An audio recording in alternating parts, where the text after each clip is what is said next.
बिस्मिल्लाहिर्रहमानिर्रहीम, अस्सलाम वालेकुम। कैसे हैं फ्रेंड्स? उम्मीद करती हूँ आप खैरियत से होंगे। अल्हम्दुलिल्लाह मैं भी खैरियत से हूँ। आज मैंने बहुत ही मज़ेदार, बहुत ही डिलीशियस और लजीज जो है चना दाल और पालक बनाई है। आपने तो बहुत तरीक़ों से पालक और चना दाल खाई होगी, लेकिन जो तरीका मैं आप लोगों से शेयर करने लगी हूँ आप लोग पहली बार देखेंगे और इंशाल्लाह ताला आप लोगों को बहुत अच्छा लगेगा और रेसिपी आप लोगों को बहुत पसंद आएगी। आइए जी स्टार्ट करते हैं कि इसको मैंने किस तरह से बनाया है और कौन कौन से इसमें मैंने इंग्रेडिएंट्स इस्तेमाल किए हैं और जिसने इसके टेस्ट को जो है बहुत ही लाजवाब और बहुत ही जो है मज़ेदार बना दिया है। एक मैंने खूबसूरत सा जो है बर्तन लिए है, उसके अंदर मैंने तकरीबन 4 से 5 टीस्पून कुकिंग ऑयल डाला है, क्योंकि ऑयल का इस्तेमाल मैं बहुत कम करती हूँ। तो इसमें 1 टीस्पून मैंने डाला है साबुत ज़ीरा। पहले ज़ीरे का तड़का लगाएंगे, खुशबू फैलेगी और फिर हम इसमें डाल देंगे जो है ये मैंने लहसुन को चॉप की है। तकरीबन ये 8 से 10 जवें थी लहसुन की, उसको मैंने चॉप की और इसको हल्का हल्का सा हमने गोल्डन ब्राउन कर लेना है। जैसे इसकी खुशबू फैलेगी तो इसमें बाद में जो है मैं इसमें प्याज डालूँगी। एक तकरीबन मैंने जो है मीडियम साइज़ का प्याज बहुत फ़ाइन सा चॉप किया है बारीक बारीक, वो अब मैंने इसमें डालना है और इसको अच्छे से सौते कर लेने हैं। ज़्यादा गोल्डन ब्राउन हम लोगों ने नहीं करना।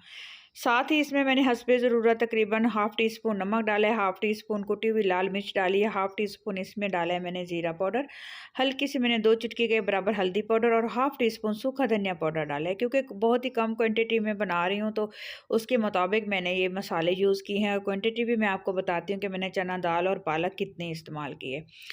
अच्छे से जब हम इसको तड़का लगाएंगे और तड़का लगते ही हमने इसमें मीडियम साइज़ का टमाटर चॉप किया हुआ डाल देना है। टमाटर को मैंने छील लिया था और बारीक बारीक मैंने जो है कट कर लिया है। अच्छे से मिक्स करेंगे। जैसे ही मिक्स करने के बाद इसमें तकरीबन हाफ़ कप के करीब मैंने पानी डाला है, ताकि टमाटर भी अच्छे से घुल जाएं, पक जाएं, सारे मसाले यकजान होके पक जाएं और दम लगा दिए है। क्योंकि मसाला जितना अच्छे से भुना हुआ होगा, पका हुआ होगा, खुशबू अच्छी होगी, तो ये समझें कि उतनी ही अच्छी कुकिंग होती है, उतना ही अच्छा जो है टेस्ट डिवेलप होता है और अच्छा सा जो है हमारी जो है वेजिटेबल और चना दाल हमारी बन के तैयार होगी। खैर ये देखिए इसकी भुनाई हो चुकी है अच्छे से। अब ये देखिए चना दाल मैंने बॉईल कर ली थी। आपने जितनी जो है इसको गलाना है पहले से ही गला लें, बॉईल कर लें, क्योंकि जब हम इसको ऑयल के अंदर शामिल करते हैं तो बाद में फिर ये नहीं गलती है। मतलब जितना पकाना है आपने इसको सॉफ्ट रखना है, उतना आपने इसको पहले बॉईल कर लेना है।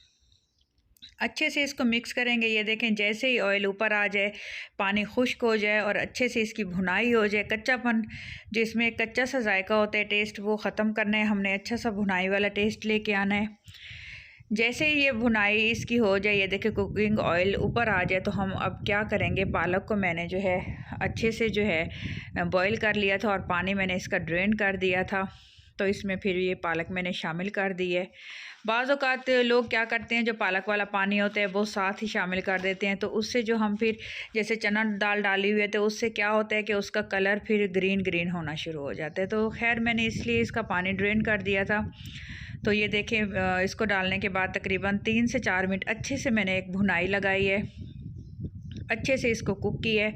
ये देखें इस तरह से जैसे ये पानी खुश्क हुआ है तो मज़ीद फिर अच्छे से भुनाई के बाद फिर मैंने इसमें जो है पानी शामिल किया है, ताकि चना दाल में जो कमी पेशी है वो भी गल जाए और पालक भी अच्छे से टेस्ट इसका डेवलप हो जाए। तकरीबन 1 गिलास मैंने पानी डाला है, ज़्यादा पानी नहीं शामिल किया। फिर मीडियम टू लो आँच पे मैंने जो है इसको दम लगा के तकरीबन 6 से 7 मिनट के लिए दम लगा के छोड़ दिया था। बाकी के जो खुशबूदार से इंग्रेडिएंट्स आप मज़ीद इसमें शामिल करने हैं वो मैं आपको दिखाती हूँ। वीडियो को पूरा देखिएगा, इंशाल्लाह ताला आप लोगों को बहुत पसंद आएगी। ये देखिए बहुत हल्का सा पानी इसमें रह गया है, थिक सी एक ग्रेवी जो है आप लोगों को नज़र आ रही होगी। ये देखिए अच्छे से मिक्स करेंगे और हल्का हल्का सा ऑयल भी इसके ऊपर आ गया। हालांकि मैंने इतना कम ऑयल इसमें डाला है, अगर आप ज़्यादा ऑयल खाना चाहें तो आप इसको बाद में भी तड़का लगा सकते हैं ऑयल का लास्ट में। तो खैर 3 मैंने हरी मिर्चें डाली हैं और 3 जो है मैंने चॉप करके डाली हैं हरी मिर्चें, और हरा धनिया डाला है, जिससे इसकी खुशबू जो है मज़ीद बढ़ जाएगी, मज़ीद जो है मज़े की लगेगी ये खाते हुए। अगर आपको मेरी ये रेसिपी अच्छी लग रही है तो प्लीज़ मेरे चैनल को सब्सक्राइब कर दीजिएगा, क्योंकि अजीम होते हैं वो लोग जो दूसरों की हेल्प और मदद करते हैं। आप लोगों का बहुत बहुत शुक्रिया, आपने वीडियो को पूरा देखा। फाइनल लुक बिल्कुल मिस मत कीजिएगा। इसके ऊपर मैंने फिर लास्ट में ये जो वाइट वाली आपको नज़र आ रही होगी, ये चीज़ नहीं है, ये इसमें मैंने केरी डाली है, केरी बोलते हैं इसको, और ये जो है बहुत मज़े का टेस्ट आता है।